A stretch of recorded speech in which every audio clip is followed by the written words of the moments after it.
Welcome. We're back. How you all doing out there? How's everything? Welcome to the Seekers Chronicles Paranormal Historians, where the history meets the paranormal. And we're here. We got a great guest tonight. And so I know, Jenny, you did something this weekend. I did not, You actually. didn't. Actually, I this know, is, oh my goodness. just to mess everybody up. Oh, I now we've got nothing to talk about. Now we just got to sit here and I what's up, actually Adam? didn't investigate for once in my entire life. Yeah. I know. I took a break. I was supposed to go to Hillview Manor with some friends of ours. And I skipped it. I took a break. That's so. I mean, I was up in my Pennsylvania place, getting ready for this weekend. What's this weekend? No, I'm kidding. I don't know. I'm having a big party in my Poconos place, and it's usually an event that happens once a year, and it's another thing around the sun, you know. Yeah, I can't wait. So Thursday is the big day. Yeah, Thursday. You know, that's when I one more round around the world, the sun around the planet, whatever they say. You know. Happy early birthday, yeah. Anthony. 64. I'm an old man. No way. Yeah. Oh, good. Melissa has given me a pass. Yeah, thank you. I did. I needed a break. Good for Jenny.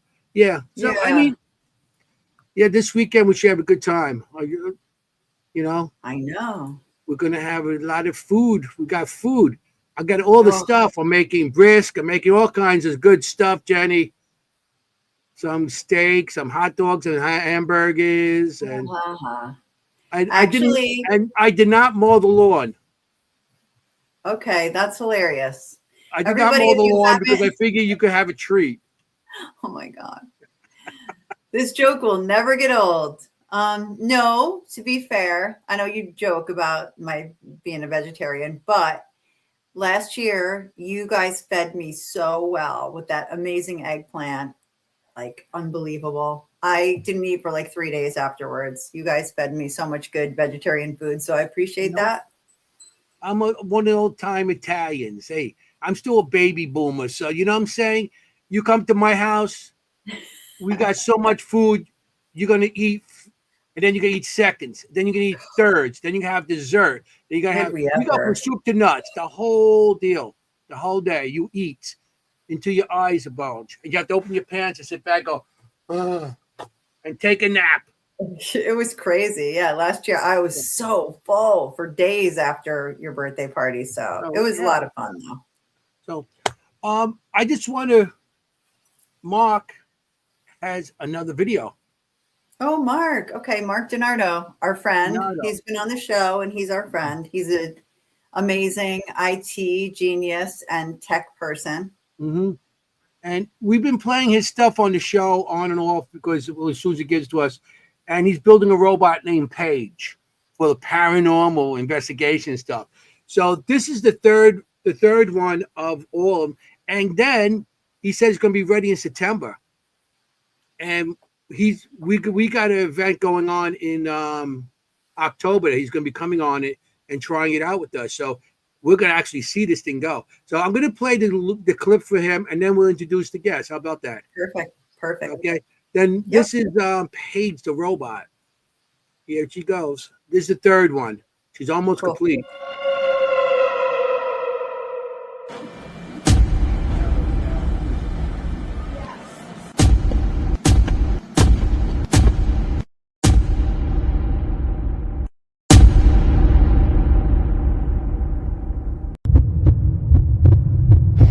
Visual anomaly detected. Possible match to reference image.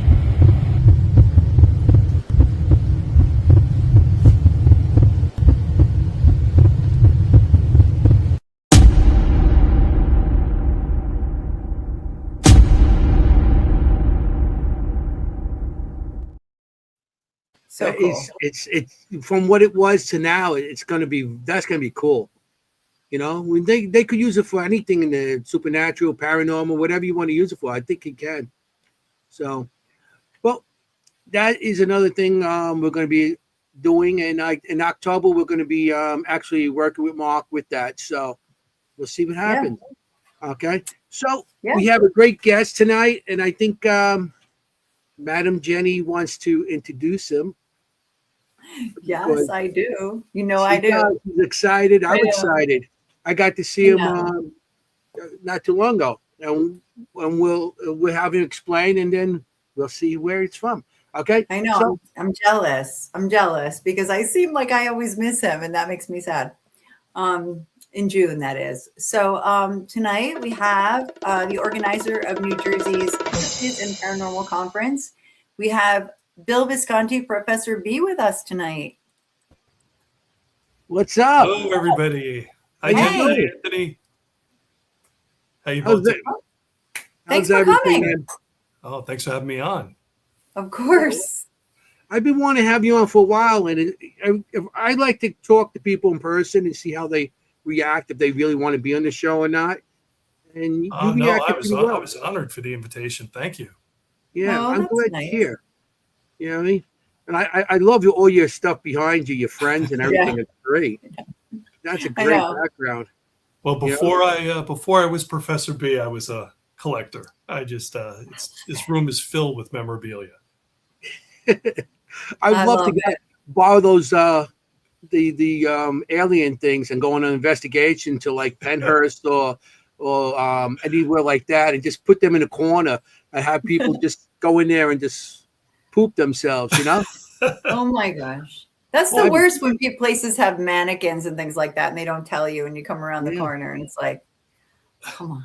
So they're not on right now, but they are animatronic. The eyes light up green and they turn their heads. Anthony, if at the conference, if you recall, when you walked in, there was a backdrop. Yes. And those two aliens were there, and my two sons were there dressed up as Men in Black, and they were taking photos with a lot of the different attendees. So I remember those. Yes. Yeah. That conference was awesome. I really had a good time there. Oh, thanks. Really yeah.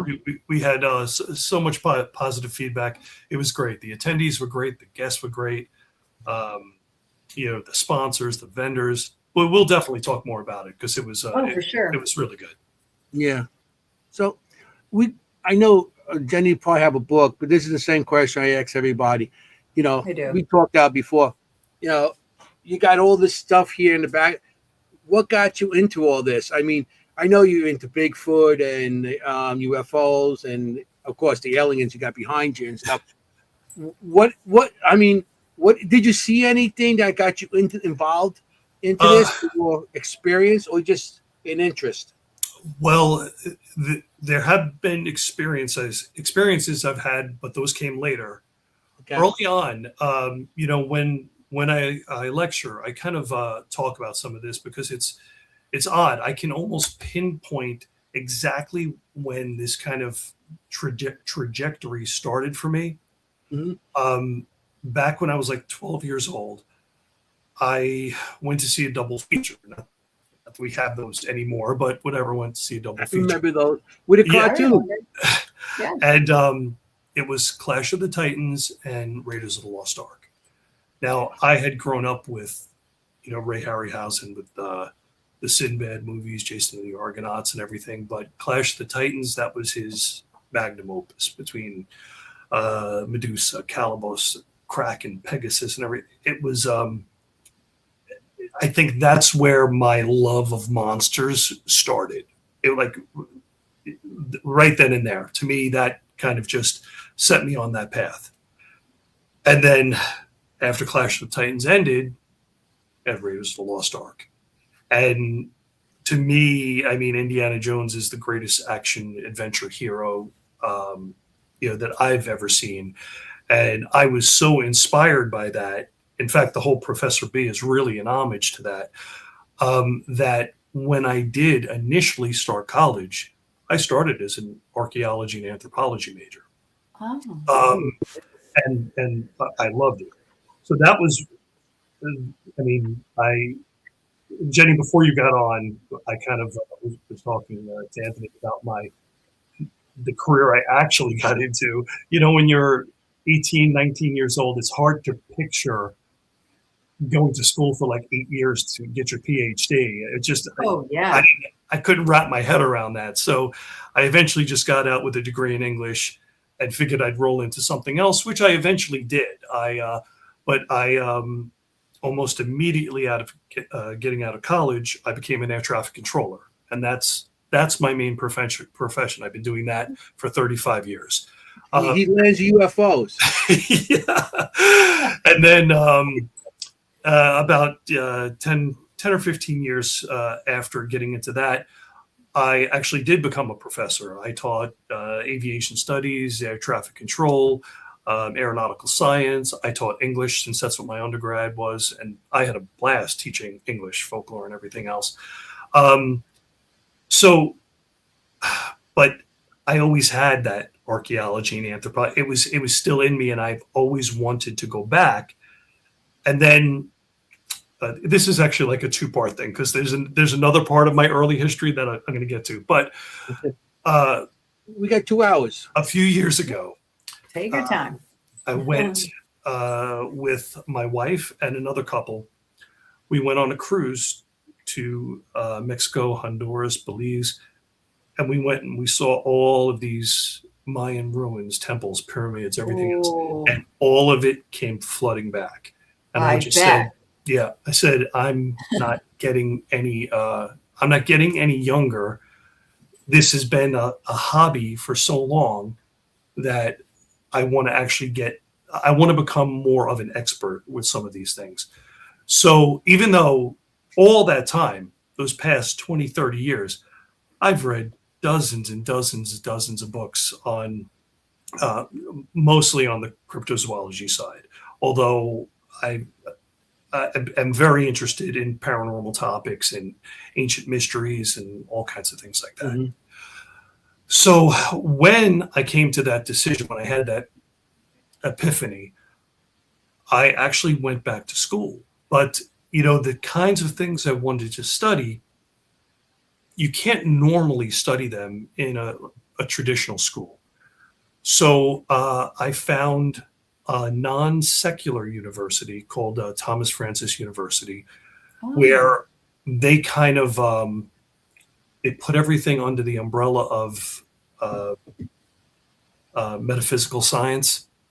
So, and then the specializations are in parapsychology, cryptozoology, and everything else.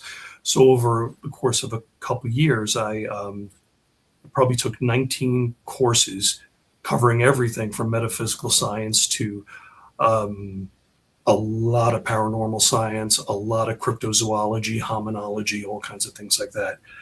And I actually became, not that this is necessary, a certified cryptid investigator and a certified paranormal investigator, CCI and CPI. So, but since the education, like I consider non-secular, it's non-traditional education. That's why I even though I received 2 doctorates, and I have PhDs, I don't call myself a doctor because I still value what those people that go to school for 4 years, 6 years, or whatever, that actually earn traditional doctoral degrees. But I want to complement what I've already done, and there's this chance I might do it this semester, but I've been so busy lately that I'm probably going to hold off until the spring. But I'm going back to school again, this time in a more traditional setting. Of all schools, surprisingly, Harvard has a very specialized anthropology program where you can take courses on sea monsters, witchcraft, cryptid-related stuff, all stuff I couldn't believe that was in this program. So I'm going to be starting that, but that's going to be, since I work full-time, it's going to take me a good 4 years probably just to knock out those 12 classes. I'll probably be able to do like one a term or something like that. I love that. I love that because I always say 4 years are going to pass anyway. Yeah. That's what I tell people. They're like, 4 years. I'm like, well, 4 years are going to go by anyway. You may as well do what you love. Yeah.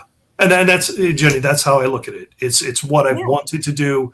I don't want to regret that I didn't do it. As it is, I still, even though I've loved my career as an air traffic controller, there's still a part of me that regrets that I didn't start, like, I didn't continue my education and get my PhD back when I was in my 20s and gone out. I mean, I have traveled all over. In fact, it's kind of crazy. When I was 18 years old, I backpacked with a friend from Ireland to Egypt. We were gone for 6 weeks. I saw so many amazing sites, especially like in Egypt and everything. So all of this different history and everything else, I just got to soak up at a young age. The funny thing about that is, like, you think about that now, I don't know what went through my parents' head. Like, I can't picture my kids that are in their 20s. Like, I get worried with them going into Manhattan. Meanwhile, I was gone for 6 weeks, foreign countries, no cell phones, no, like, it's crazy. But Right. I think It's different. It's different now. Yeah. I think we could all agree it was a different time. Totally. I think we were older then. We Yeah. you know, It was a different world. yeah. A different world back then. So anyway, I know this is like a really long-winded way of describing how I got into this, but No, it's aside from the Clash of the Titans and Indiana Jones and everything else that were inspirations, there's a lot that was about my family history, especially on, I mean, my parents were big genealogy people. And it's like, if you went into my house, I know the first time my wife, she came over to my house in Staten Island to meet my parents with her parents, and my dad brought them upstairs, and in this room that was our library, on all the windows, all the blinds, they would pull down the blinds and there'd be all kinds of genealogy charts all over the place going back 1,000 years. I don't know how my wife didn't run and her parents didn't, like, just what, because it was just so bizarre. But the truth is, I have a very, very interesting family history. The Visconti family, they ruled Milan, Italy from like the 1200 to 1500, somewhere around there. And my family is actually, well, I should say my coat of arms, it's tied to there's two parts of it, but it's tied to a cryptid legend. There's two legends related to where my family crest came from. If you ever saw the Visconti family crest, it's on the logo of Alfa Romeo sports cars, because Alfa Romeos were originally manufactured in Milan. So they have the flag of Milan, which is a white background with a red cross, like from the Crusades, and the Visconti family crest, which is a crowned serpent devouring a child. It's like very bizarre looking, but it's not only on the cover of Alfa Romeo, it's on the cover of Thomas Harris, the author Thomas Harris's novel Hannibal, because he gave Hannibal Lecter he gave Hannibal Lecter's mother the maiden name Visconti, probably to tie it into the whole demonic, cannibal or whatever. Sure. But anyway, so no reference there. Yeah. So the two legends related to that family crest, one, which I don't like as much, is that one of my ancestors, Anthony Visconti, was in the Crusades, and he defeated a Saracen, this huge Saracen, and that was the sigil he had on his chest, and he took it and adopted it for our family crest. Okay. The legend I like better is that north of Milan, there was a lake called Lake Gironda, which has since dried up. But 1,000 years ago, there was supposedly a giant serpent, a serpent-like dragon, but wingless, just a giant serpent that lived in and around the lake that would come out, that would devour children, terrorize the townspeople, until my ancestor, this knight, Anthony Visconti, slew the beast, and he adopted it as our family crest. Oh, that's amazing. So that's it. That's it. I would go with that one. Excellent. Yeah. So that's what's like. I like the fact that, hey, you know what? Maybe I am tied to this cryptid legend. They call that, they kind of call that a Biscione or Tarantasio. It's all through Europe. They had these things. I'm sure you guys have seen St. George and the Dragon, or worms, tassel worms, or I don't know if you guys ever saw Lara the White Worm, that movie with Hugh Grant, and maybe not. It was a long time ago. Yeah. No, I have. Yes, I have. Yeah. So I kind of love that, there's that part tied to cryptozoology, but then the other part, early 1500s, another ancestor of mine, Filippo Maria Visconti, and this is like right back in the charts, in my parents' library there. Filippo Maria Visconti, he and his son-in-law Francesco Sforza, they commissioned the very first tarot deck. Painted cards, the Visconti tarot. You can see them. It's in the Yale Museum. It's in a couple of museums in New York City, and throughout Europe, you can still see those painted tarot cards from the early 1500s. I mean, back then they weren't used for divination or anything like that. It was a card game called Triomphe for the royal court, and it was all the rage in Europe. But it's funny because, I mean, you've been to our events. We have, that last event, I think we had 9 or 10 psychics, and all the ones that are tarot readers are like, you know what your name is? Yes. Yeah. So no, tell me. No, I read it on the shade that I pulled down. Yeah, I know all about it. Yeah. So there's those two things, and then the Pope Gregory X, who created the conclave and everything. Yeah. His last name was Visconti. So it's an interesting family history, and what was over there when I backpacked with my friend, but that's when I was 18. I haven't been back until just recently. Last month, my daughter got married in the Amalfi Coast at a beautiful place called Village Ombrone. It was like something out of a fairy tale up high in the mountains. It was like, Beauty and the Beast. It was insane. But then my wife, after my daughter went on her honeymoon, my wife and my other 3 children, the 5 of us, we toured all over Europe, and we got to go to Milan, and even in Venice. In Venice, in the Doge's Palace, one of the big paintings, I look up and I see this soldier, and he's holding a crest, and I say to our guide, I was like, that's the Visconti crest, right? She was like, yeah, they were part of a coalition that used to attack Venice, and so all of this. But if you go to have either of you ever been to Milan? Yeah, I have. Milan, no. The huge cathedral there. Yes. The huge cathedral there, the Duomo, that's in Milan.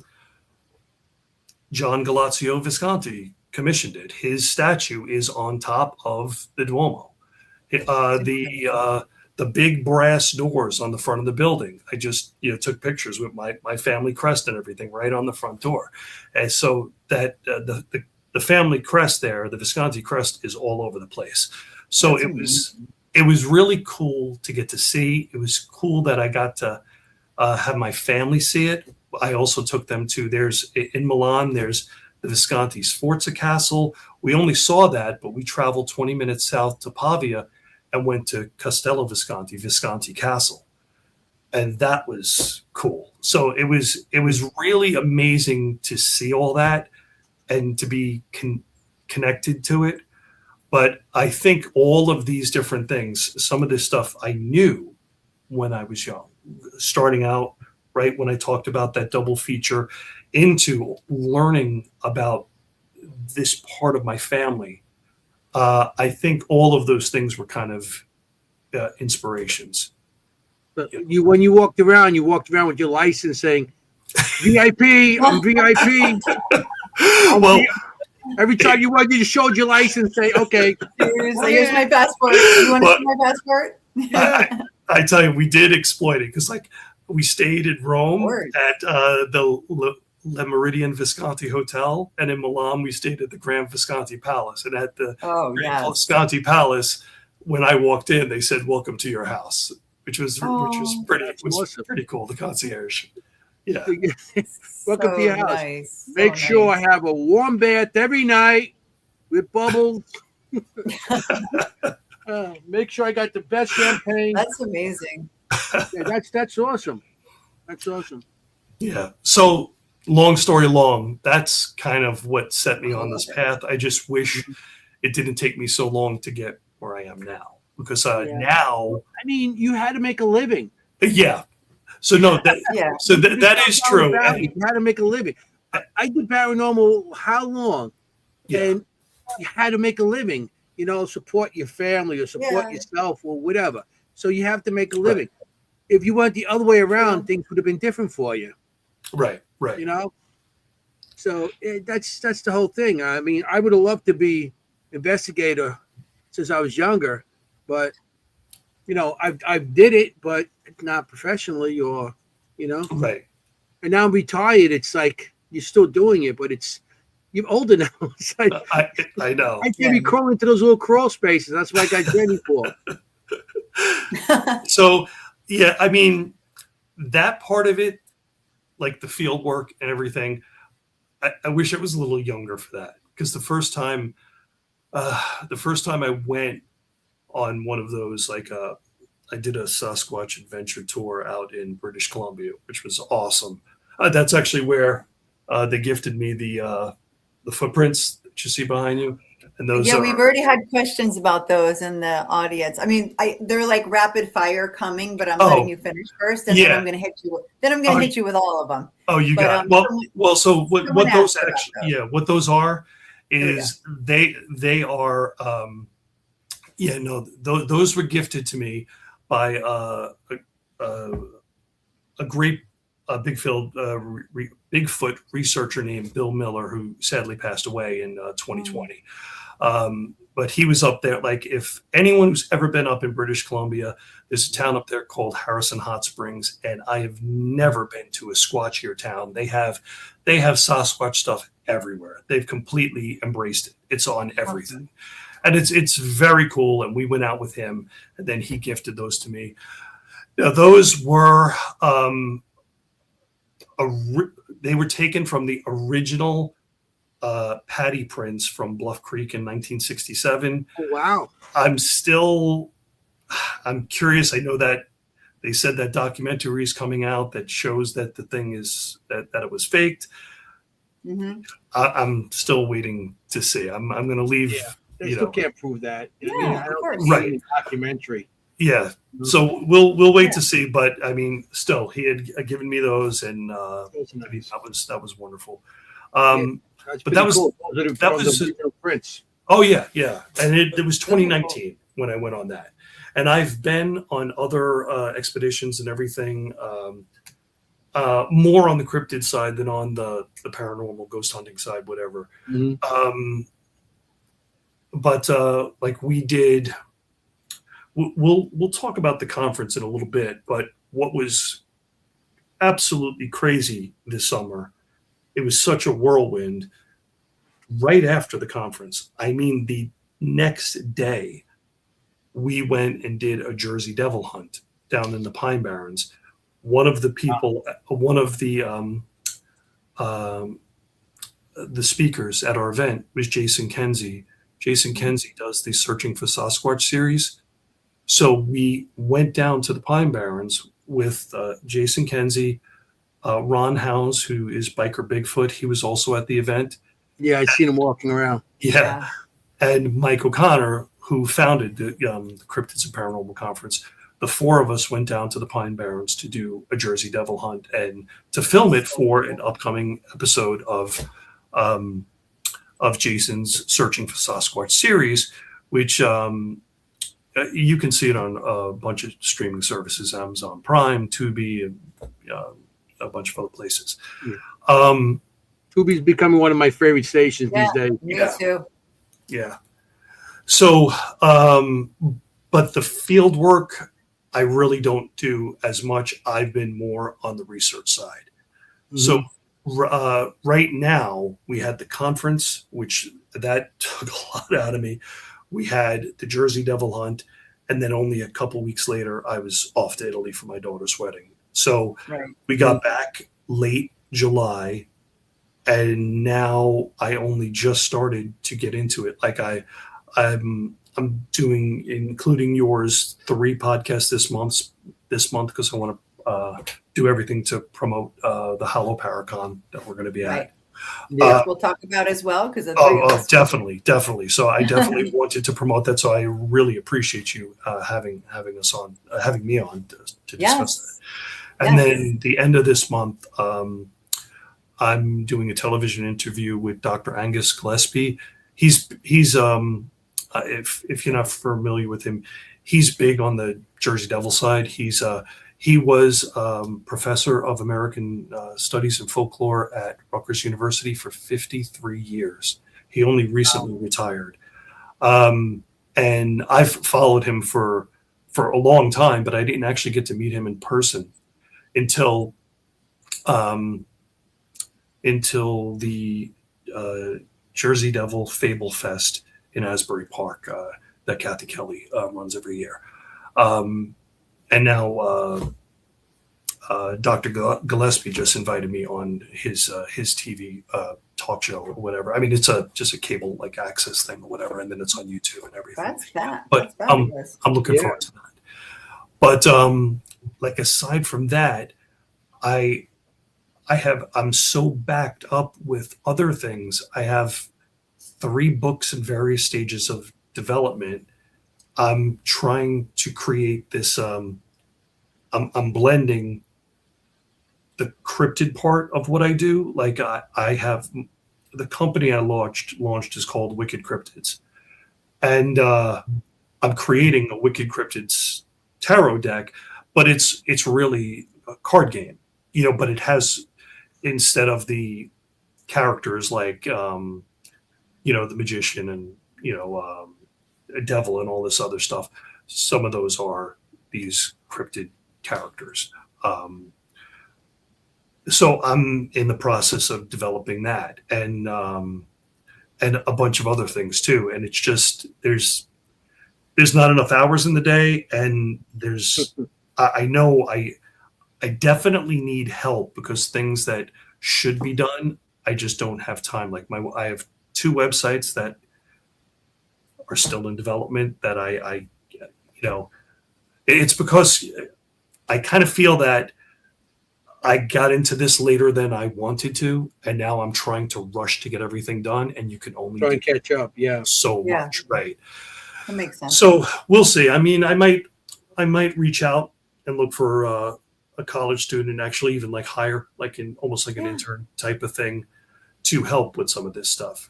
Because even you guys probably saw like a lot of the promotions we did for the conference. Yeah. A lot of it was all AI and everything. And I know some people don't like that, but it's too, when you're doing an event like that, a small event, you can't, we can't hire like graphic artists for everything and pump it out the way we were. But for the books and everything, I probably do want to have, I don't want that to be all AI. So get someone that has those skills and video editing skills and website development skills. And, sure. That's what I'm hoping to maybe. Yeah. Maybe look at a college or something. Yeah, no, you should. That's because we have the same thing. We want to get so much done, and it's like, you need these young kids to do it because they have the better concept of all this stuff than we do now. Oh yeah. I was fortunate one it test. Really was. Thanks. Yeah. So, well, I've talked enough. What? No, it's fine. You Oh, want to This is your shoot show. with any questions? Or Great. Oh my gosh, so many. We have so many questions coming at us. And I have, like, as Anthony likes to tease me, I have a book of questions. But Sure. I'm one of those. I'm like a researcher too, and I always have like a book prepared of questions. No, that's great. But my first question is, because you just brought it up, do any of your kids have that archaeology bug? No, I am alone in this house. They humor me, but I'm very glad that they do. In fact, even at the conference, when I went up to do my lecture on the Jersey Devil, and I got to say, at the day before the conference, it was only myself and one other person we were doing all the setup. People didn't come until later, unfortunately. So we had killed ourselves setting up. Then we had just a little VIP dinner thing, just, pizza and drinks and stuff like that for the speakers and special guests that Friday night. And then afterwards, my two sons and we started doing the rest of the setup. Like, we put together the alien backdrop, got the aliens out, everything else. And I didn't realize it was going to take as long as it did. We didn't finish up until a quarter to 5 in the morning. I went back upstairs, showered, wrote out some checks and everything for the guests, and I had to be back downstairs before 6 to open the doors. So I didn't sleep. And I was the last speaker to go on after running around for the conference like all day long, putting out fires. Yeah. I was the last one to go on at 5 o'clock. I was wiped out. I was absolutely wiped out when it got to that point. But I basically started that before I went into the lecture and the PowerPoint and all the other stuff that I was talking. I wholeheartedly thanked my family for just putting up with me for all these months and everything, because this consumed so much of my life, and they were really good sports about it. And not only that, they helped me with it. The boys, I mean, they were there not only for that whole setup, staying up as late as I did, but they were there all day as the Men in Black. They helped with the breakdown. My wife worked the Wicked Cryptids table, selling my merch and stuff like that all day. And my younger daughter was there. My older daughter, the one who just got married, she came. I think like 8 of my childhood friends came. Like my siblings, I have like 6 siblings. They all came. Like, it's so there was a lot of support for people that aren't really into this stuff. So I love that. Yeah, I was super appreciative. My siblings, that side of my family, they are into it. My wife, kids, no. Although I will say, my wife is a big fan of psychics, and like, we had April Bissett, who she did a gallery reading, and my wife went out when I lectured down at AlterCon in April down in Atlantic City, the showboat in Atlantic City. April was there as well. Yeah. So my wife came down for that, loved it, and she and some of her girlfriends went to the gallery reading with April at our conference. But I know April for a long, long time. Yeah, April's good people. Yeah, she's seen her. I don't know. I mean, we used to go investigate everything. We used to go on investigations, everything with April a long, long time ago. Yeah. But yeah, been around a long time. As I'm going with you, I'm downloading stuff for the conference and everything. So the Hollow, so you can see that. Oh yeah. Yes, which we'll all be at. And yes. Before you go on with that, we have so many questions that are flying by. Well, sure. I'm listening to you and I'm missing the questions. But another one of the questions from one of our viewers, Adam, asked your experiences as an air traffic controller. Have you had any unexplainable experiences in your job, in your daily job? Sure. Okay. So I will share a UFO story that I sometimes talk about, but I didn't start talking about it until only last year. So not many, unless you were at one of my lectures, many people don't know this story because it's never been like published or anything like that.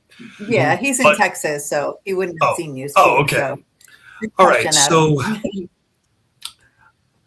early in my career, 1995, I was an air traffic controller working in Long Island in a huge building. It's not one where it's at an airport. It's one where it's a huge building where, no windows and all radar scopes, and the planes that we were controlling are the ones that went out over the Atlantic Ocean. Flights going to Europe, South America, Caribbean, Bermuda. Mm-hmm. The radar itself only goes out a couple hundred miles, and then it's all non-radar airspace. Right. I'm working a midnight shift. There's nothing that usually goes on at the midnight shift. Not even. So there's no scheduled air traffic. There's really limited cargo flights there. They usually, stop about 12, 1 in the morning and then kick up again 3:30, 4 o'clock, something like that. So this is around 3 in the morning. I'm sitting in front of my radar scope. And what a radar scope is, kind of looks like the old video games like Pac-Man, Donkey Kong, or whatever. You're just looking at a glass screen where there's a video map, and that's where we see the little targets for airplanes that pop up. But there's nobody at all out there because it's 3 o'clock in the morning. However, on this night, there was a flight, an American Airlines flight that came up from San Juan, Puerto Rico to Newark. That's what they call a ferry flight. They were just bringing the plane back. So it was just the pilots on board. No crew, no passengers. Okay. Just 2 pilots. And I'm sitting there, and they call me up, and I was probably just like kind of sitting there like whatever in a daze because there's nothing going on. And they were like, I'll use the call sign American 120. That wasn't the real call sign, but protect the innocent and all. So they call me up, say, hey, New York, American 120 with you. Do you have anybody else out here tonight? And I look at my radar scope, and I see he's just on the edge of my radar coverage. I see the little data block popping up like American 120 with the altitude and this little digitized display, but there's nothing else anywhere. So I say, American 120, New York, negative. You're the only one on my display. Why do you ask? And the pilot comes back and says, well, there's something out here. And for the next 2 minutes, he and the co-pilot described to me what they saw. They were flying a Boeing 737, which is a large aircraft. This was about half the size of the aircraft, they said. It was oblong shaped, illuminated, but they couldn't see any lights, windows, nothing like that, but yet it was glowing. And they said this moved in a way that an aircraft cannot move. Rapid bursts of acceleration horizontally, vertically, even diagonally. And then after a couple minutes, this thing just took off as how they described an impossible speed. So I said to them after, I was like, do you want to file a report? And they were like, no way. I mean, they would have been truck tested, alcohol tested, the credibility questioned, everything. So they didn't report it. I didn't report it. And I mean, my job doesn't even know it happened. I've, rarely spoken about this with anyone. But I'm going to retire soon. So whatever. What are they going to do? No, but exactly. No, but wow. I mean, but the 2 of them saw it, which is the coolest part, right? Because they saw it together. They saw it together, and they saw it for an extended period of time. So I'm sure they saw something. Now, as much as I am a believer, I do try to rationalize. I always try to look to see, are there other explanations? Mhm. which I think a course. lot of us do. You know, that whole Occam's razor Right. kind of thing. You know, That's just Yeah, we should. even us as a paranormal group. Yep. We always Of try course. to, say, is this really here, or you have to always have to check yourself. right. So in this instance, yes, could it have been something extraterrestrial or interdimensional or something that came up out of the oceans? But possibly. Yeah. But here's the thing: out over the ocean, which a lot of people don't know this, but I can disclose it because you can look it up right online, whatever. Out over Right. the ocean, they have big blocks of airspace called warning areas that the military uses for, training missions, aerial refueling, things like that. Sure. Now, granted, 3 o'clock in the morning, there's nothing going on out there, but those areas are out there, and we do have military activity. There's Air Force bases and various other things along that portion of the East Coast. Okay. 30 some odd years ago, we had stealth technology. Radar beam comes off like B-2 bombers and stuff like that, where a radar beam shot from the ground on the aircraft is all little dents and divots that are designed to deflect that radar beam. So an air traffic controller would not be able to see it, Right. nor other aircraft. We also had drone technology 30 some odd years ago. Now, the thing is, we had nothing 30 years ago, even today, that was advanced as that. But then again, No. did we? I mean, who knows? If the government Right. was testing something top secret in an area where air traffic controllers wouldn't be able to see it, and there was not supposed to be any scheduled air service at all, air carrier service at all, what better place to test some kind of top secret technology? Right. Yeah. Right. Exactly. But the speed is what gets me. I mean, Yeah. like it's one thing, the directions and everything you were talking about. Okay, maybe, Yeah. but that for them to say the speed was really impossible. Right. I mean, these are people who fly, Yeah. like. that's No, gotta so be- I mean, there's questions on both Yeah. sides as to what I'm confident they saw something. It's just a Of question. course. What Yeah, did they they didn't say? hallucinate it. Yeah, exactly. Right. Yeah. Yeah. Interesting. That's very interesting. There's always some sort. I know there, like if even you go on like the Google Earth and stuff like that, you always got those spots that are non, with the satellite and everything, blank spots that they don't, go to. Oh, Yeah. right. It makes sense that they do it in the ocean also, and who knows out there what they could do, especially if they get down deep enough in the ocean, not going to detect them. Yeah. Yeah. Well, it'd be interesting. You see so much that's coming out with disclosure and all this other stuff. It'll be interesting to see because on the air traffic control side, I've heard, UFO. I've heard lots of UFO reports from other Okay. controllers and everything, especially friends that I've had out in Alaska and stuff. That's like a hotbed. out Yeah, there. well, yeah, I know. I do watch shows and I do look up stuff and everything. And Alaska is a hot spot. Yeah. They actually they see things come out of the ocean and everything, lights coming up, and I mean, place like that where there's nobody, that we can't survive in these certain areas. Right. We're gonna have some sort of activity. There's That something makes else sense. that if there is, if something from another planet, they're going to go and have their base somewhere where we can't go, so, and if they could do space is very cold. I don't think the Arctic or the anywhere that's cold that's going to be, Right. Or the ocean floor or anything. Right. Yeah. I don't think it affect them as, because maybe they're not warm-blooded like what we are. Maybe that's why they're green, guys behind you. Yeah. Yeah. My little grays back there. You little, yeah, those are the little They're guys. so Back there. cool. I would love to bring those on investigation. I really would. I would love to, especially with like a tour or a new group or something. You just walk in and say, "You guys go down room. I'll come over here." and then you put them in the room, and all the little eyes will pop on. The lights. That'd be the greatest thing. That'd be a YouTube moment. Yeah. Oh yeah. TikTok. Oh, for sure. TikTok. That's so funny.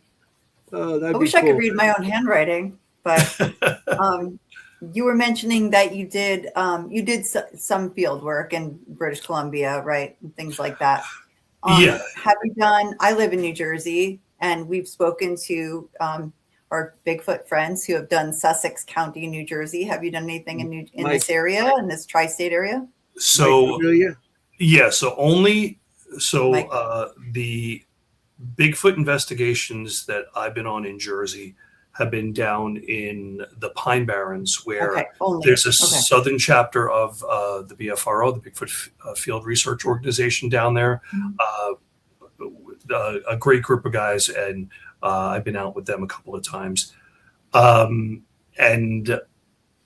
like I know up in northern New Jersey, where back in the 70s, all the big red eye, all those those legends and reports and everything came out up there. I know Mike O'Connor lives up there, and so does Mike Famelant, if you know. Yeah, that's what we're talking about, Mike. Yeah. I call him familiar. So I tell you, I'm bad with names. Mike Famelant, he's wonderful. Yeah, so I've been at a few events with him, and he's going to be at the Hollow as well. Yeah. So it'll be I really enjoy listening to him. Yeah. So Mike is great, and he's like he does this full time. Like he's more vested than most when it comes to this world. Right. But they are way up in that northern part of New Jersey, Mike and Mike.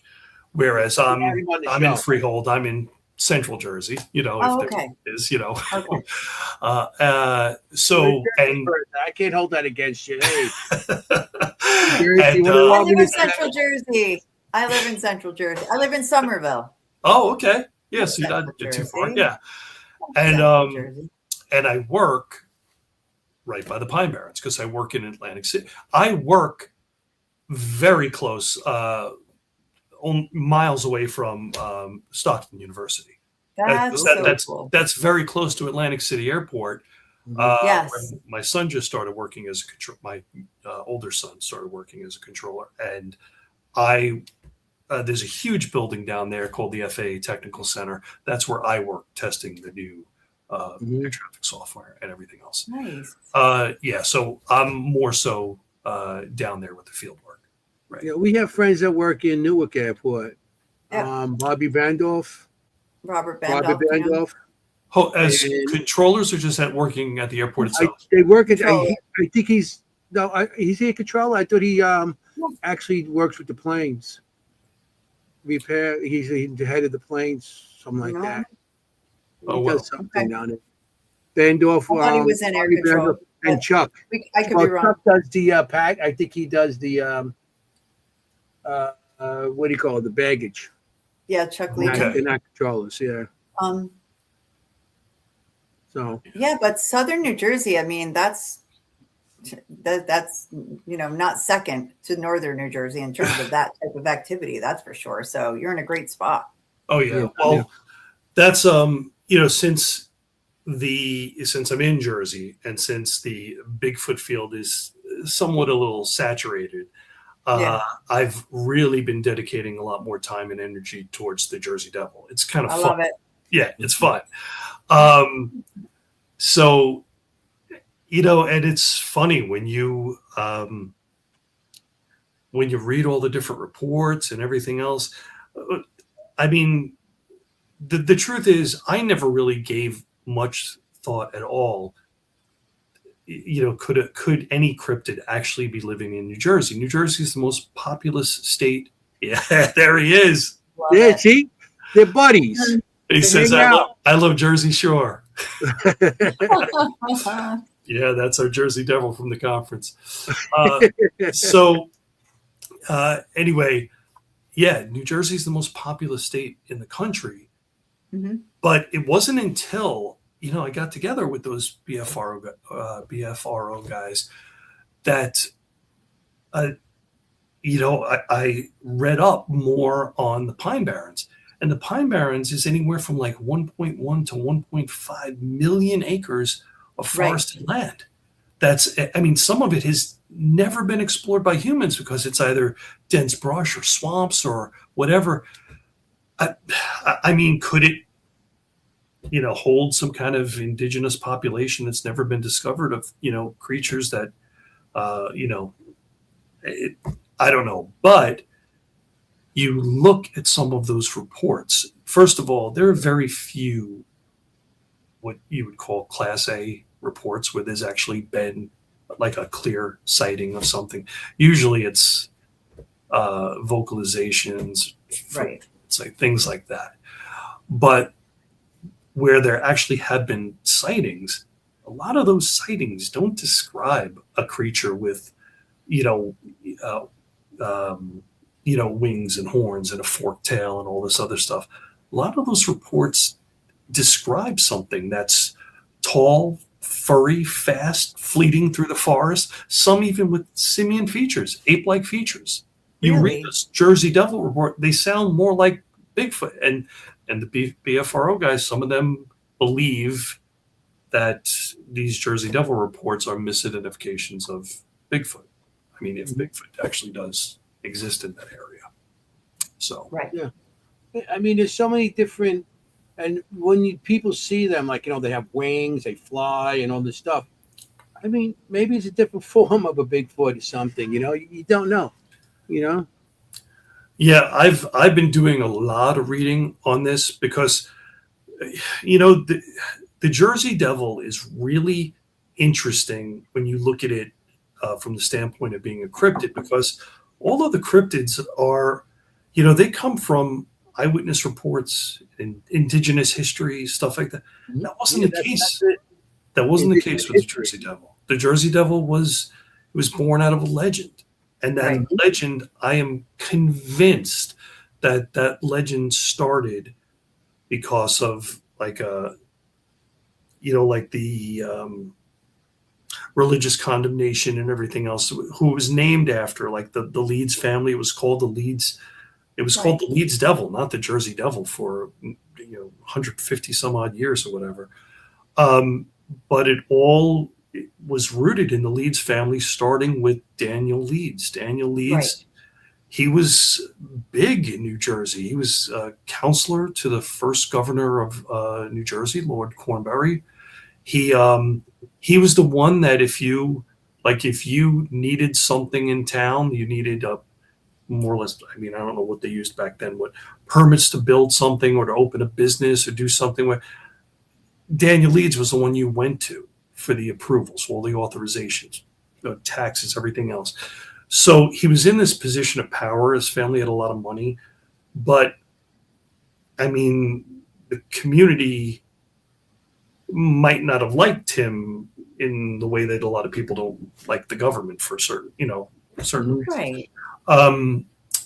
But the bigger thing was that Daniel Leeds, even though he was kind of like an on again, off again Quaker, he didn't really go along with what the Quakers preached. He was more into he kind of embraced the whole scientific enlightenment kind of thing. And in his writings, he wrote a lot of stuff in his almanac, he created this American almanac. We don't really use them much today, but they were important for farmers, sunrise, sunset, seasons, all that information. Yeah. Right. And because of that, because of all the, those times, dates, and everything associated with, there was a lot of it tied to astrology, and some people looked at astrology, the zodiac. They almost considered it witchcraft. It seemed very anti-Quaker, and other things he wrote were actually anti-Quaker pamphlets, everything else. So he had this big rivalry, and the Quaker elders, they called him the harbinger of Satan. They said his wife was a witch. They said they, produced a demonic offspring. So Right. that's Mhm. I'm fairly confident that's where the legend kind of came from. Yeah, yeah. Yeah. Right. Okay. But That makes sense. one of the books I'm writing right now is called The Jersey Devil Dilemma, is because, all right, if this thing was born out of a legend, what are people seeing? Mhm. What? So I'm doing a deep dive into that. And Anthony, like you said, there's a lot of different descriptions of this thing. Like I'm Yes. Yeah. trying to synthesize that a little more. I mean, I'm sure a lot of it, I'm sure there's a lot of misidentifications there. Hmm. Who knows? Sure. It's like it makes sense if they didn't like the guy and they said, he's doing, everything is the devil. He's doing all this bad stuff. He's writing all these books, like Anti-Craker and all this stuff. I mean, I could understand them saying, "Oh yeah, his child's spawn of the devil," because Right. of all that. But I mean, legends go back that actually Native Americans seen these big hairy creatures, and they seen all these creatures going back forever. And like when Mike was on the show, we just every country has a description of a big hairy creature. Oh yeah. You know what I mean? Yep. So maybe they, this Jersey Devil might be a form of a Bigfoot or a Sasquatch or whatever. It might be a form of that, and maybe the wings, they say his wings, maybe because he jumps from tree to tree and whatever. Well, Anthony, it's interesting that you say that, because at the same time, where those colonial settlers were there and everything, like Mhm. Daniel Leeds and all that, Right. this was there were also the Lenape Indians, the Lenape tribes people were also in the area. Mhm. And Right. they had a forest deity called, I'm not sure how to pronounce it, I don't think anybody does. It's just called Msing. It's like M''Sing. And this thing was tall, hairy. Some descriptions show it with antlers, some show it with wings, but it looks very similar to a Bigfoot. And you Yeah. basically take that and you kind of take the Christian description of the devil, like from the Bible and everything else. Yeah, yeah. Right. Those two things. And another big thing that didn't help the Leeds cause at all with this is that when Daniel Leeds' son took over the almanac, his son Titan, Mhm. he added the Leeds family crest. We talk about family crest. Yeah. He added the Leeds crest, and the Leeds crest had 3 creatures on it that are called wyverns that look like bipedal dragons, Oh. wings and everything else. If you showed someone a picture of a wyvern, they might be like, "Oh, that's the Jersey Devil," because they look that similar. Interesting. So that didn't help. Yeah. So Yeah, do you because- think it's like a chicken or an egg thing? Like, was there already some type of creature that they turned into the Jersey Devil, or did you really believe that the legends spawned this? Could be either. Yeah, it's a great question. It's one that I'm still exploring, trying to wrap my head around, because I do think that a lot of what, like right now, if someone was out in the Pine Barrens, they're camping or whatever, and they could see something, hear something, whatever, and they might think it's the Jersey Devil because it's kind of ingrained into them. Even Right. and it is the type of thing where, like, the boogeyman, it's what the Pineys, the people that live down in the Pine Barrens, say, hey, if Yep. you go out after dark or whatever, the Jersey Devil could get you. They really did say that. People we've talked to and stuff like that. So, and different books I've read, that it was Sure. kind of a warning to children. So I do think that part of it probably has to do with that psychological aspect that's already in people's brains. Yep. Mhm. But the truth is, there could be some truth to. I mean, there must be some truth to what people are seeing Yeah. because, I agree. I mean, all of that what they call Phenomenal Week in January 1909, the 16th to the 23rd of 1909, there were hundreds of reports. Mhm. Now, granted, some of them, the people didn't actually see anything. There were probably very few reports of people seeing something, but the ones that did and gave descriptions, uh, it's interesting. Like there's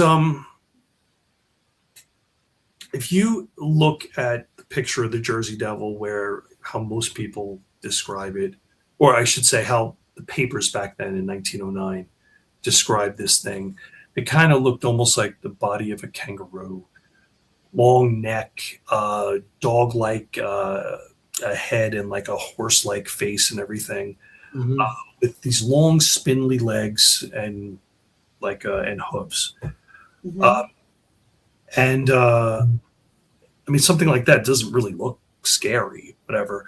But the description of it, especially that face, that wild, like this horse-looking face. There's a theory that, look, I agree that it's a plausible theory based on the descriptions, where Mhm. they talk about, if you guys have ever heard about it, they talk about about this hammer-headed bat. Mhm. This bat, Yeah. it's the largest bat in Africa.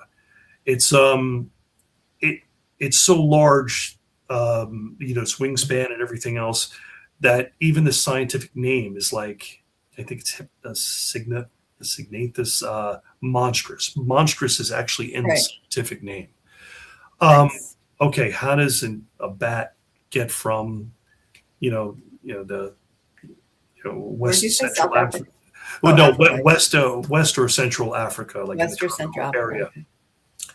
This hammerhead bat. Now, okay, let's say this thing hitched a ride in the bilge of a ship, came over here, just ate, like it usually eats fruit, but maybe it resorted to small rodents, which it's been known to eat, and Okay. Mhm. fruit, insects, whatever. Does get over here. The Delaware River leading to Philadelphia International Port goes right by the Pine Barrens. Ah, yes. Okay. Possibly, let's say, so that this thing now that is native to Africa now is in an environment where it's in the snow, completely literally out of its element. Yeah. It could very well have erratic behavior, just trying to survive, bouncing around, attacking. What Mhm. For sure. is it plausible? Okay, maybe. The main reason why I kind of discount that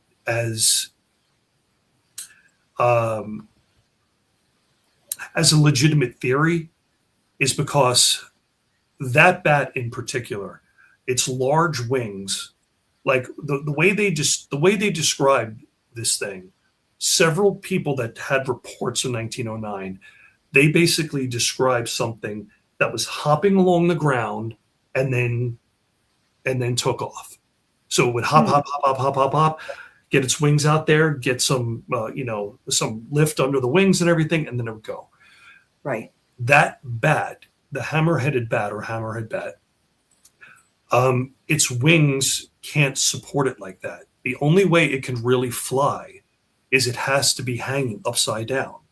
It basically drops down, lets gravity do the work. It catches the air in its wings and everything, and then it takes off. Hmm. So, Okay. yeah, the only bats that can really do that are, little small fruit bats and everything else. So I don't know how plausible that is. It sounds more, especially like the legs, long neck, the wings. It sounds a lot more like a crane. And the Yeah. sandhill crane, a lot of people say that's it. The only thing that's really not the same is that a lot of the reports describe this as bat-like wings that are more leathery, not feathers.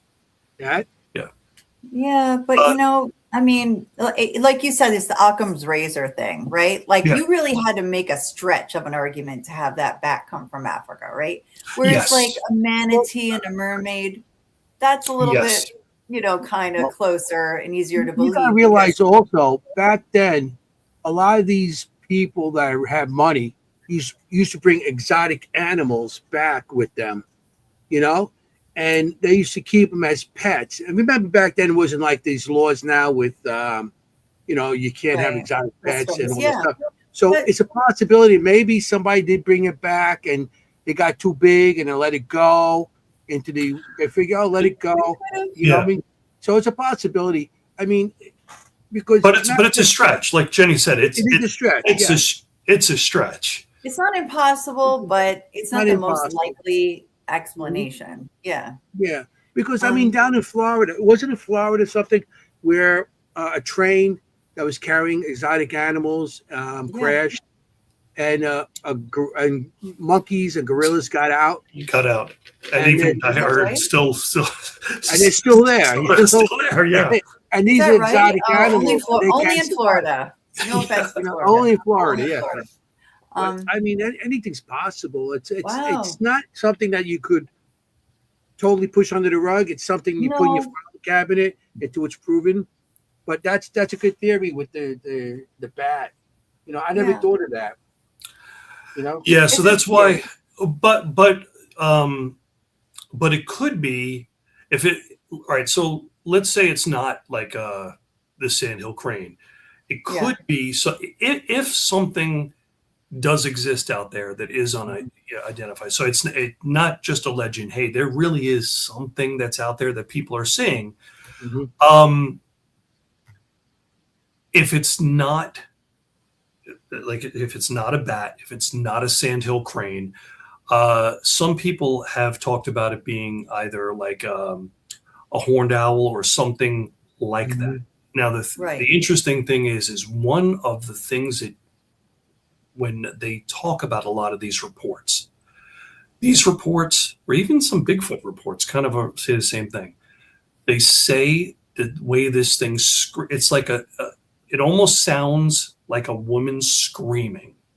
Right. Is how they Like a describe banshee. this. Yes. Yeah. So, and that is something that's common in many, many reports. So the thing is, back in 2001 in Sri Lanka, there was a cryptid called the devil bird. And people just thought it was this mythological thing or whatever until they found it and actually classified it as what is it called?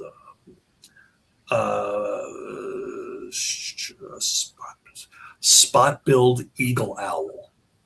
Oh. Discovered in Sri Lanka, screams like a banshee, whatever, and it has like little tufts of hair that are like horns. So the fact that they discovered that in 2001, that was formerly viewed as a cryptid, could there be some type of an owl or something like that? That, I know people, we're describing the leathery wings and everything else, but the truth of the matter is a lot of these people that made those reports, I try to picture this myself. I read those reports, the ones from 1909. Okay. 1909, there were many reports where someone said they were looking out their window at like 2:30 in the morning, and on their shed, they saw this thing, and they're giving these vivid descriptions. Right. There's no light. There's the moonlight. I don't know how you could be that accurate. So between like a dark bird like that, shadowy, like I don't know. Yeah. So Right. it's one of the things I'm doing more research into this. That's awesome. Okay. So speaking of I research, look forward to that because stuff like that I always, got into with, different types of. I mean, I was always into Bigfoot. I got into Bigfoot. Remember, I don't know how old you are, but I'll give away my age again. Good. Back in the A 70s. little younger. He's young. He's Okay. younger than me. I'm going to be You know, 50, yeah, I'm going to you be know. 58. I am 58. Okay, we're the same. I just turned 58. Okay. So we're born in 68, right? So Yeah. I'm born in Nice. 62, so hey, He's Uh, old. I'm an He's old old. man. go. He's an old guy. But the whole thing is, now you made me forget. You got push me to the Bigfoot. senior We're moment, into guy. Bigfoot. I got What you, the my Yeah. friend. hell? You were Huh? into Bigfoot. You were saying you were into Oh, Bigfoot. yeah. When I first got into it in 1976, I think it was this $1 Million Man. Oh yeah, Yeah. Andre the Giant. And he fought the Sasquatch. Yep, You know, Andre the Giant. That was Andre We the Giant. remember that. Yeah. So that I That's remember the Sasquatch, and ever since then I started looking into it. Yeah. Before you even said it, somebody wrote $6 million man. I bet this is Anthony's point. Yep. See, even the audience is correcting me now, Jenny. Not I only love you, it. Everybody's like putting words even in the your mouth. audience. It's great. You know, they always know what Oh, I'm I love talking it. about. That's You know, hilarious. it's funny because like I talked about that double feature I saw being kind of inspirational. That you just mentioned with the $6 million man fighting Bigfoot, that definitely was. And even, it's funny. There's an article that I'm writing that is called my first cryptid, and it actually talks about Snuffleupagus. When you look back to like Sesame Street, Mhm. I mean, you had this creature that almost looked like a tuskless, like woolly mammoth. Yes, yes. Friends with a giant bird. He's like almost like imaginary. Well, not really imaginary, but no one else Right, can see nobody it. saw him. That's the What? key. Nobody Yeah, else can right. see him. No one saw him for 16 years. No one saw Right. him. None of the adults or whatever. Nobody But even believed him. so, I mean, they had vampires. They had monsters. I mean, it was a Yeah. real Yeah. cryptid kind of show when you think about it. The Yeah. problem. Yeah. You know, Hey, I mean, I love all it. these different things. I mean, goes back generations and generations. I mean, from the 50s, the UFOs and all those different type of B movies and all these different, Oh, yeah. oh yeah. from all different monsters, but a lot of these legends, like you're saying on the Jersey Devil, a lot of these legends do have something to do with some truth, I believe. A lot of them have something to do with truth, because I mean, a lot of the legends that we find out now, it's just they start off with a little story, and next thing it's fabricated to something else, and now it's like blown out. It's like, oh wow. But I think everything has something to start with some sort of truth. Yeah. Right. A little bit. Yeah, I agree. So the Jersey Devil could be almost anything that somebody, like you said, they started off as the devil child of this guy, and now you're still looking for it, and might have been there all along, and these people started seeing it. And back then also in 1905, early 1900s, 1800s, if you seen somebody and you had some sort of clout, if you seen something and you had some kind of clout in the neighborhood or in the town or something, now everybody wants that same kind of clout. It's like, oh look, I seen it too. So it could be one person said they seen something, and now the whole town sees it because that one person said it too. Yeah. So you don't know how it is, especially with newspapers back then, because I do my genealogy also. So, and I go back to Sicily and all this stuff. And, you start off with something like, this man is a great guy. And next thing you know, he's like Superman to the family and everything else. So everything is fabricated too. It started out as a small story, and next thing everybody sees, and it's on the newspaper and everything.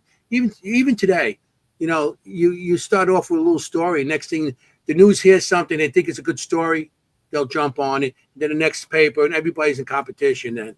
So, I believe everything started off somewhere along the line as a true story, and they just ran with it. So Well, even Anthony, with the Jersey Devil, there were reports that were put in a lot of papers, a lot of newspapers, all in South Jersey, Philadelphia, all the way up to New York, even down to Washington. It was put out all over. And the way they did things back then is the newspaper would actually send a reporter and an illustrator out to go and meet with the people and everything. And, I kind of suspect that maybe,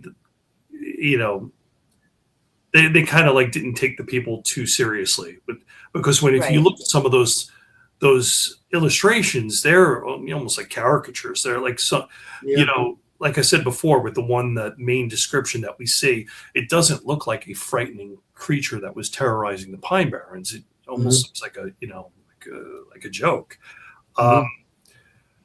So it's hard to say what people saw or believe they saw, as opposed to what was put out in the papers. And now everyone has this popular idea in their head that it's like this kangaroo-looking creature with wings and it's like head. So, I know we're going to talk about the Hollow. I don't want to run out of time. It's almost 9:30 already. Sure. Oh my gosh. Yeah, I know. It's flying by. We're having a great time time here. We have like a half hour? Okay. Yeah. I have a question. You have about 20 minutes or with something the like that. Hollow Yeah, about a half hour. I want to make sure I get in. Sure. So what you got more questions, or should I get one more question, and it leads us right into the Hollow, if you don't mind, if I quickly ask. Yeah. So for my research for the Hollow, for my lecture for the Hollow, I am talking about things like thought forms and egregores and tulpas. So talk to me about how that relates to your research with the Jersey Devil. Someone in the chat just said, don't you just hate the mass hallucination excuse? But I don't hate that excuse. I feel like you have to take something like that into account when you do this research, right? I mean, how does it fit in? Oh, well, hold on. Let me ask one question first. Are you speaking over 2 hours? I just saw the schedule today, and I thought they had you. I'm not speaking over 2 hours. I'm doing also a building workshop. Okay. So I'm speaking for 1 hour and doing a building workshop for 1 hour in a row. Okay. So what are you guys thinking? I didn't see these things. Where is that? I just went on to the Hollow website today. Oh, okay. And I saw the schedule. You're on at 6 a.m., Anthony. No, I'm kidding. Yeah.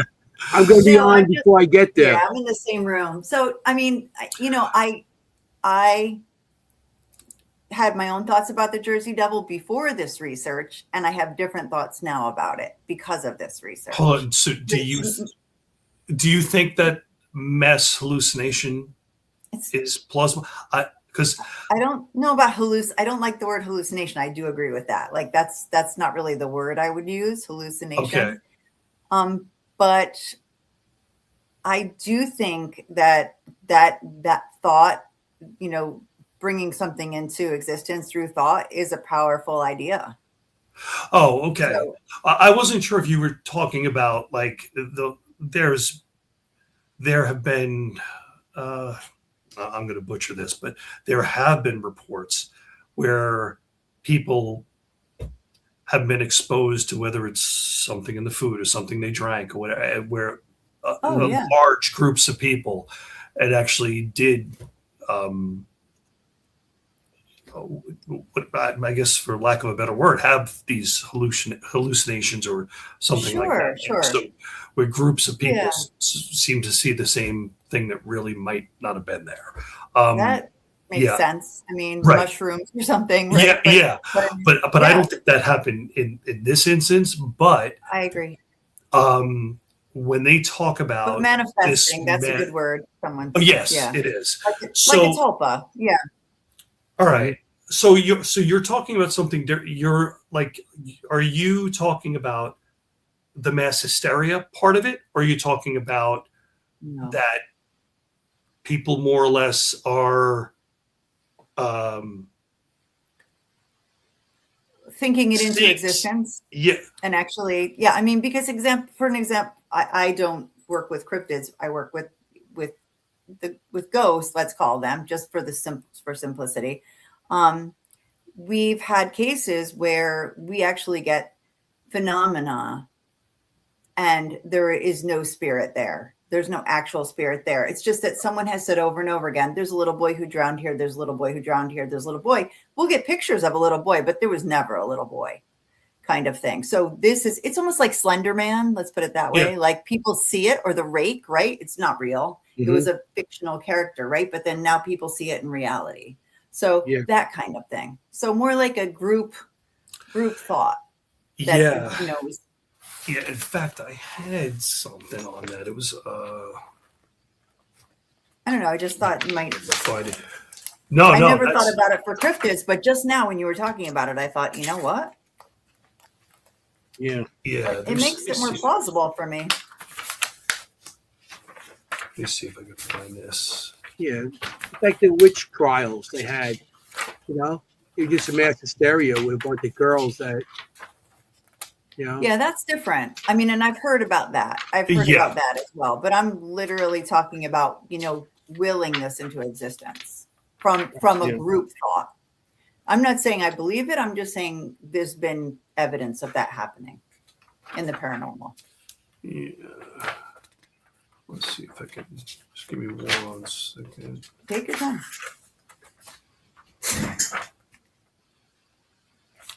So I remember seeing something. Hold on. There's a quote. I don't want to see. Oh.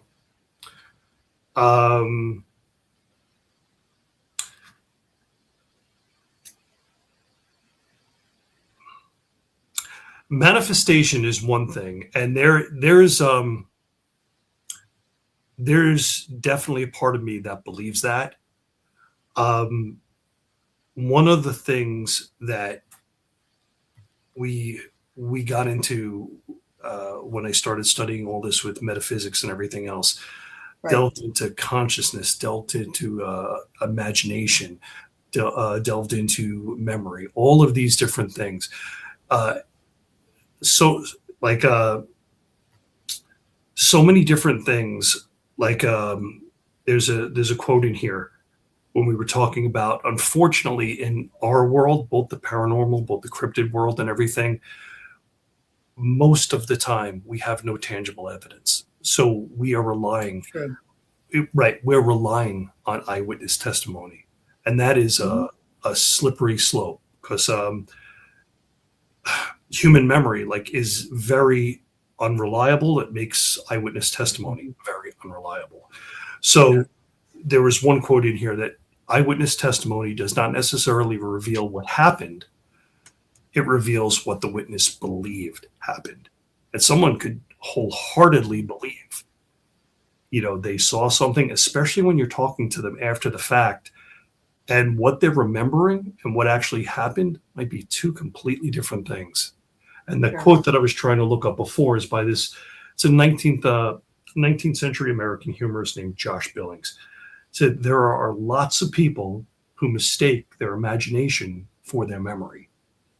So it is a very, when we start to look into the psychological aspects of this, and I would not be surprised, especially in 1909, where there might have been some of that going on. There might have been a lot of things going on where people are claiming they saw something before other people did, but meanwhile they never really saw anything. All the reports of footprints in the snow, tracks in the snow, and everything else. I would argue that in the snow, there's probably a lot of those tracks that were made by, horses and deer and other animals. Not just the Jersey Devil, trampling everywhere. Where, the way they made it seem like this thing was, every night in all these different countings, there were these prints everywhere, and some of the reports of these prints were just completely unbelievable. Like where prints would go up to, a fence that was all barbed wire or whatever, it would go, and then it would continue on the other side. Like it almost went right through the fence or right under 10 inches or something like that going underneath. Mhm. So, I mean, I do think there were many different things that came into play during that. And I really wish there was as many reports that are out there. I wish there was more for us to go on, because when we look at this and try to really evaluate what happened, I mean, I do have to think that I think there's probably a lot of psychological aspects that were related to this. More like so bias confirmation almost. Yeah. Like, you're right. Like you're already thinking it's the Jersey Devil. So you see a hoof mark and it's the Jersey Devil. Right. And remember that people already kind of had the idea that, hey, the Jersey Devil lives down in this area. Yeah. But if you look back, I mean, that original legend supposedly started in 1735. Mother Leeds, gave birth to this hideous creature with horns and hooves and razor sharp claw, all that. That's 1735, but there were not that many reports for 100 some odd years. It's surprising that legend still endured all that time.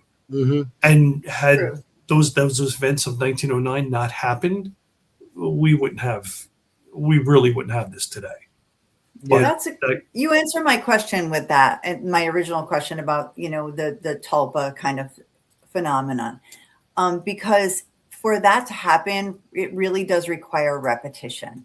So in the research I've done, repetition is huge. It's key. Yeah. So it have to be constantly repeated that the Jersey Devil lives here. The Jersey Devil lives here. Here's what it looks like. Here's what it looks like. And then it be manifested. So if there were times when there were stretches where nobody was talking about it, it's not going to happen. Yeah. So it's something else. Yeah. Just from my own research on tulpas and things like that. Yeah. Well, so, even now, what's things have kind of taken like they've spun in another direction, because now what we see, these things that that we've maybe kind of grown up with a little bit, like In Search Of, where you had Bigfoot, you had Yeti, Abominable Snowman, Loch Ness Monster, all those things. But like the Jersey Devil, you had that. What happened in 1909?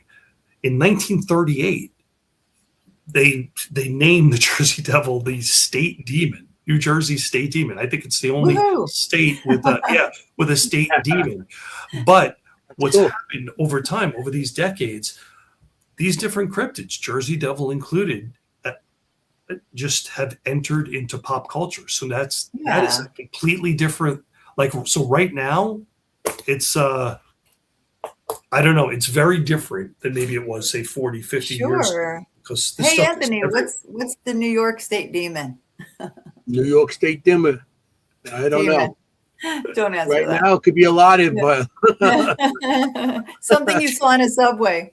Yeah, no, exactly. I mean, he's convinced that the subway is like the portal to hell. So yeah, yeah.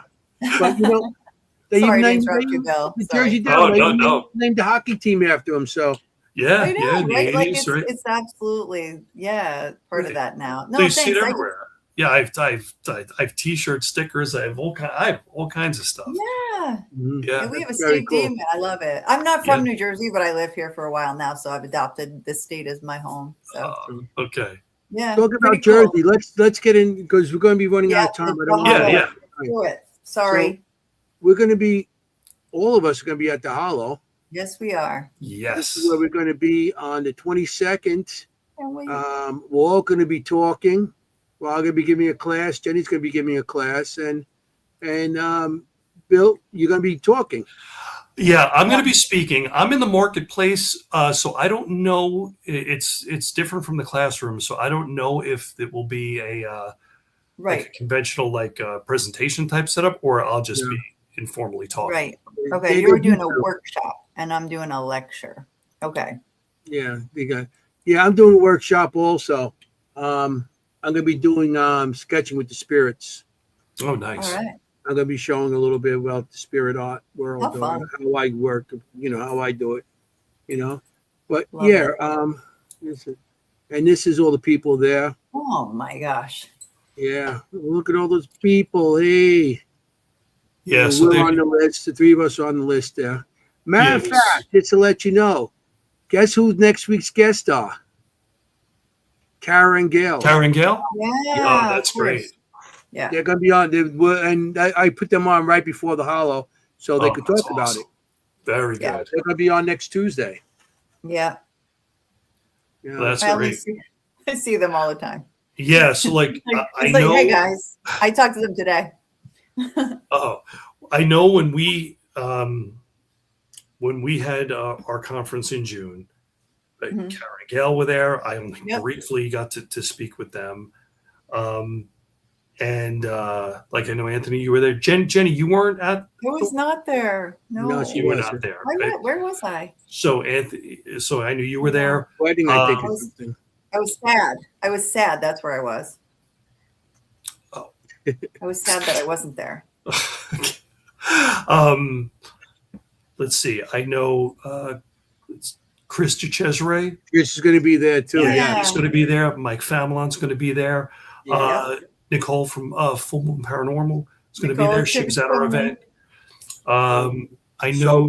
Let me see. So Danielle Taverna, Roland Budahawk, they were both at our event. So this is going to be like, this is great. Sophia, she was at AlterCon when we were down there. And I know. Danielle, she was there. Roland. You Mike. know who else is going to be there? I think she's just going to be Where are you getting this a from? guest man? appearance. Leah Michelle, the Paranormal Princess. Yeah. She's Yeah. and she's coming in. I'm pretty sure she lives in like Indy or something like that. She's coming in from Here's all the names on out here. of town, which is This great. is incredible. Yeah. This is- So, you know, it's funny. I haven't seen this one. I was gonna say, can you send that to me? Yeah, I Because haven't seen it. I get it off Facebook. Oh, okay. okay. So I don't This is know all the if I see her on here. There's one of our vendors and sponsors we had was Haley Hansen, who does she does these Beastie Babies, these little dolls, and let me Oh. actually get it on one second. How cool. Yeah, the Beastie Babies. That's. Hale, I don't know her. That's Yeah, so cool. she's an actress. She does a bunch of different things, Oh, and she fun. made this little guy. This is Oh. little leads. So Baby I bought that from her at the conference, Oh, and yeah. she makes these. She makes all of these by hand. They are really cool. Yeah, very Okay, cool. check So that out. I'm excited that because she's another one I didn't get to really speak to at the conference, but Yeah, you were kind of busy. yeah, What but time I'm is your, so what time I'm is your sorry. talk? What time is your workshop? Is it- my talk, my lecture is at what lecture, whatever you want to call it, is at noon. Not a workshop. I'm speaking at. oh, that's noon. right. Right. Yeah, so I'm speaking, I believe, at noon. Yeah, So we So- overlap. Did we overlap? Shoot. for one of your sessions. Are you speaking first, or are you doing your workshop first? Yeah, I don't know. Whatever they tell me to do. I is what think I'm you're doing. in like classroom A or B or Yeah. 1 or 2, however they Oh, refer shoot, to I was hoping to come to Yeah, yours. and Okay. I'm not just going even to sure be. what it is. We'll see you Yeah. after. Oh yeah. We'll definitely talk. And can we talk about that evening? Are you going to be investigating? Actually, I Going don't to- know what's. So hold on. So what? I don't even know what's going on that evening. We're Like, going on the Jersey Devil expedition that evening. Yeah. hold on. Is that where you guys are going out on the trail with Mike, or? Yeah. Oh, see, Um, I thought he was doing that. Someone during is the leading us. day. I don't know. I'm one of those people, you'll get to know me, that I'm like, are you in? Yeah, I'm in. Like, I say yes before I know what she I'm doing. says yes to everything. Oh, let me know. I'd definitely be down for it. I have a policy. Yeah. Oh yeah, okay. Then I'm dragging you out there because Yeah. I have a policy of saying yes first and then figuring out what I'm doing. Oh yeah, drag me out. No, I'm Okay, it's done. It's a done I'm deal. You're really coming. looking forward to this event. Perfect. I Yeah, mean, me too. I think I met you for the first. Well, hold on.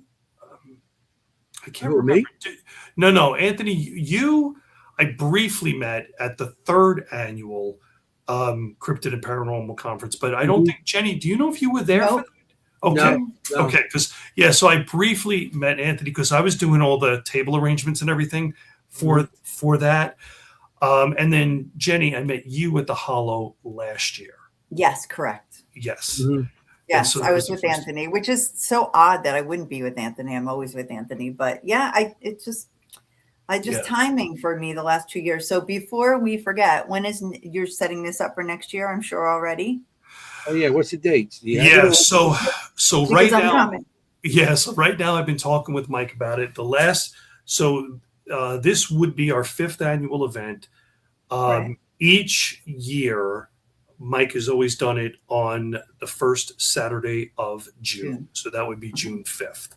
Right. So we have to see if we're going to do something as big or close to as big as we did this past year. Because I mean, God, we had over 100 vendors.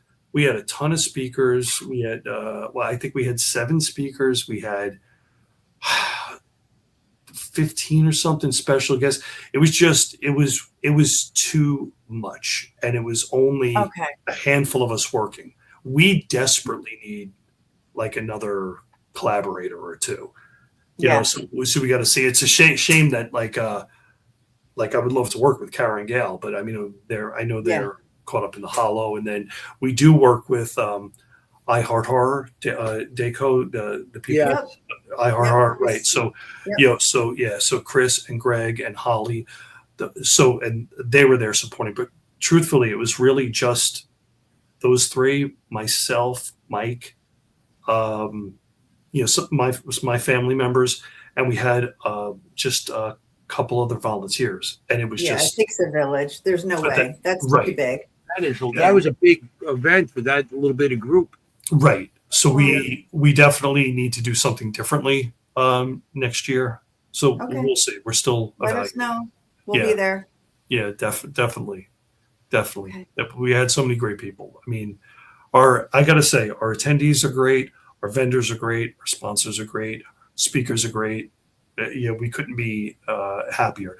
And I got to give some props too. I mean, I hate that what happened with me is that I did so much for the conference, then went right to that Jersey Devil hunt, and then almost instantly, was off in Italy and everything. I really haven't even been on like social media and everything. I haven't since the event, which is kind of crazy. Whereas I just haven't been in it. But I got to give some props because there are some people that really like. Eric Vincent, this guy, he runs Black Ink events. So he's the one that did AlterCon, and he's done Popped, and he's done Great American Cryptid Expo, which was part of it. He does a bunch of these things. I saw like after the fact that he went and he interviewed all these different vendors and sponsors and so nothing we asked him to, whatever. He went out on his own and just all at our event, which helped promote everything. It was really great. He did that. There was a podcast group that we had come out from Detroit, which they came out the past 2 years, Earthling Entertainment, Joe and Ryan from there. They interviewed people and everything too. It was great. So many people did so much to help to make that success. I truly hope that that Karen and Gail's events, between them and the parlor and everything else. So I really hope that the event is phenomenal because it's going to be. It's going to be amazing. I hate to say this, we were worried.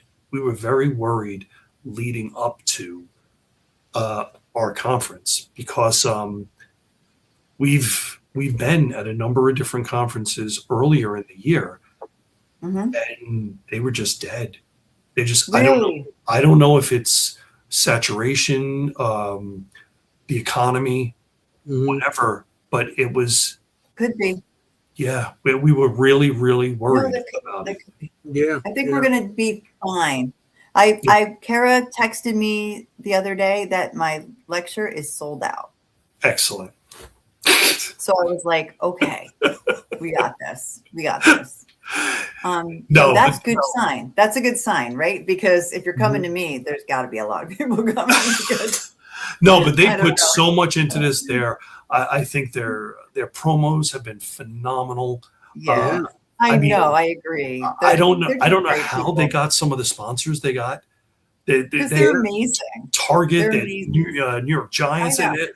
I don't I know know. how they did what they did, but God bless them. They did. It's phenomenal. They're incredible, and they're good Yeah. people Some and of the good people friends here. of ours. New Very York good friends of Giants. ours. They got the Giants. I know. Amazing. So many people. Aeroflix. Yeah, Um, really, really amazing. So, Anthony, I know you're going to cut me off in a minute, so can I ask my question? Go ahead, ask your question. All right. Go ahead. It doesn't really apply to you too much because you don't do a lot of field work. But okay, you two do. quick questions. First, favorite Indiana Jones movie? Oh, Raiders. I've seen Raiders a million Okay. times. I figured you were going to say that. You're Yeah. a purist. And second, if you are out on an investigation or whatever field work, what's your go-to snack? Oh, that's a good one. Yes, we ask everyone this, and we have Oh, Get to we the have, roll. we have themes that have emerged. I'm doing research here. Oh, that's a really good one. We got in with food. Okay, it's Let me guess. maybe you're not gonna be able to The guess. stick, the Slim Okay. with Slim Jims. Nope, Oh, stop. nope. With No. Bigfoot, Nope. no? No, he's going to be on my side. It's going to be like broccoli or something. Nope, Carrot nope, stick. nope. No, Gummy fruit snacks. that's what I have. Yeah. Oh my gosh, I'm Who is bringing that? up on the Jersey Devil thing.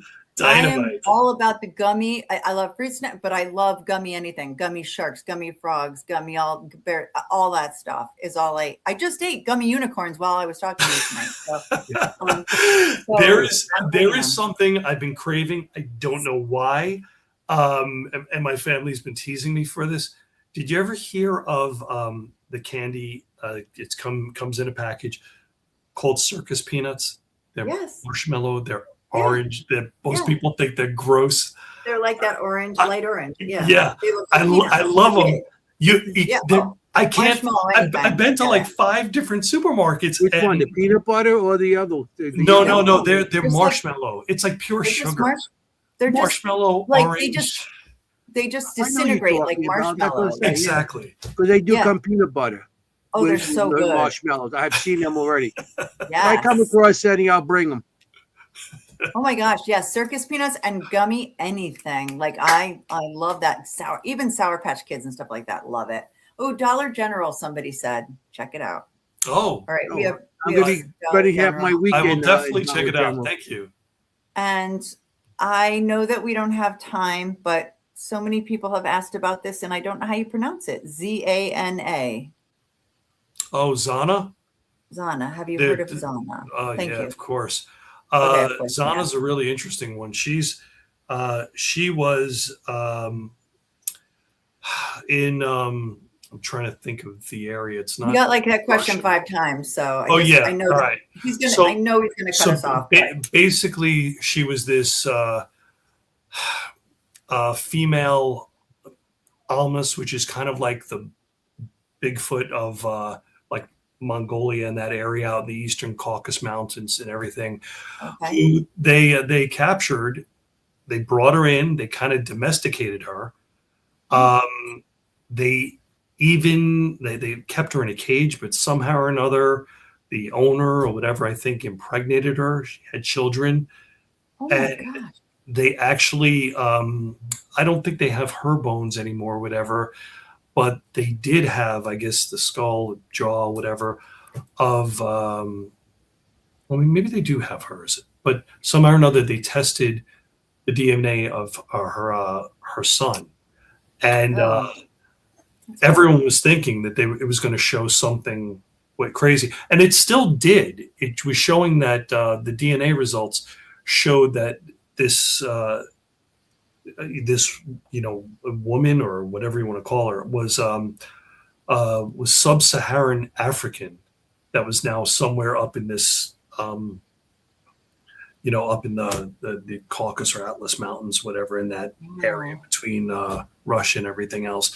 But there's a lot of people believe that she was essentially one of these hairy hominids, these wild men type creatures that are reported all over the world that Wow. they captured. Yeah, that's Okay. they did some. I learned Yeah, something but tonight. didn't they have? Thank you. Didn't she? Because I know they have this condition that some people grow extra more hair, Right. facially and on the hands and on. Oh, the body. yeah, there are diseases like that. Yeah. But Because yeah, I remember now. I didn't recognize the name, but I recognize the story. yeah. Hyper something, right? Well, Okay. So yeah, go ahead. Robert, our friend Robert, saw a documentary on this. Okay. Yes, Topic. yes. Very cool. This was televised, and that's why it was really good too. Yeah. Interesting. Okay. Okay. I hate to cut you guys off, but we're I running know. out of time. We had such a great show here. All right. Thank you. Yeah, we could do this for 5 hours. This is so Yeah, we could interesting. go on for another. The only reason we have to leave so early is because, well, not early, but we do have a show after us, so we have to. Yeah, give they our do on this a network. chance Yeah. to work on it. So Oh, okay. Oh, there's Yeah. another podcast that goes right after this. Not with Yeah, you, it's with yeah. just the. Yeah. yeah, it's not. It's more of a talking type of podcast. It's not like Oh, okay. visual. Yeah. It starts right at 10. So Okay. Yeah. So Well, I'm really hoping to get a chance to speak to you guys and everything down at the Hollow. Yes. You Yeah. know, sounds like we're going on an expedition with some circus peanuts and gummy. circus peanuts and what's going to be better, your circus peanuts and the Jersey Devil. Hey, that's a night I'm out for you good. two. I'm good. That's a good night there for you guys. That's a Great yes. night. Great night. And Anthony, happy birthday. Happy birthday Thursday. Thank you. 2 more Oh, days. yeah. Happy early birthday. Yeah, my birthday's this on weekend. Thursday.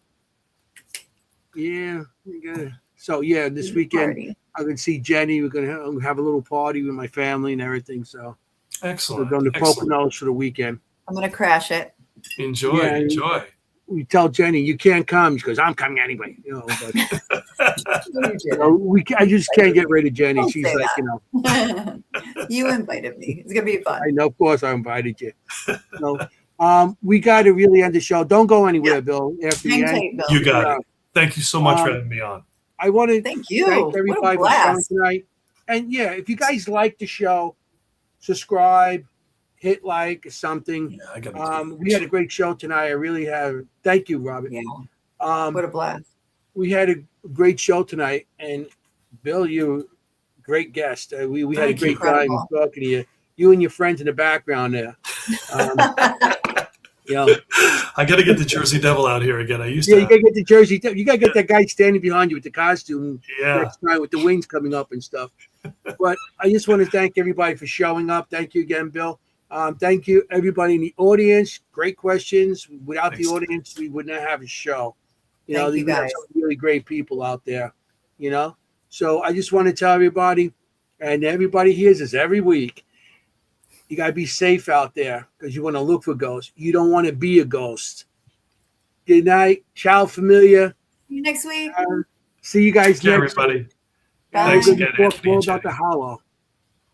Okay. Now Yeah, how Yes. the Hollow. Be there, Come to the August Hollow. 22nd. the hollow. You sure? You betcha. Break your August kneecap. 22nd. Yeah. Got my baseball bat out for the knees. All right, guys. Have a good night. Take care, all. Hey, how you doing?